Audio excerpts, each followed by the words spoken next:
So dear students, మనం చేసే mistakes నుంచి మనం మాట్లాడదాం. సో చాలా వరకు చూడండి, మనకు కొన్ని వర్డ్స్ ఏవైతే డీతో ఎండ్ అవుతాయో దాన్ని మనం డీ లాగానే పలుకుతాం. ఎగ్జాంపుల్, LOCKED ఉంది, దాన్ని మనం లాక్డ్ అంటాం. COOKED దాన్ని మనం కుక్డ్ అంటున్నాం.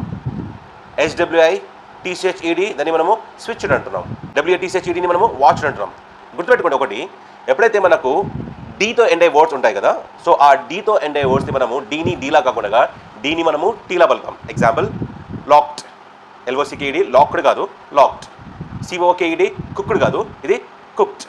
Watched, switched, challenged, focused. అర్థమవుతుందా? సో అది కూడా గుర్తుపెట్టుకోండి, డీతో ఎండ్ అయ్యే వర్డ్స్ మాత్రమే, మళ్ళీ స్టార్టింగ్లో డీ ఉండే వర్డ్స్ కాదు. ఎగ్జాంపుల్, DIED దాన్ని మనము డైడ్ అంటాం కానీ టైట్ అన్నాం. ఎందుకంటే మీరు చెప్పొచ్చు, సార్ మీరే చెప్పారు కదా సార్ డీని టీలా పలకాలి, డీని టీలా పలకూడదు అని చెప్పేసి. ఎండ్ అయ్యే వర్డ్స్తో, డీతో ఎండ్ అయ్యే వర్డ్స్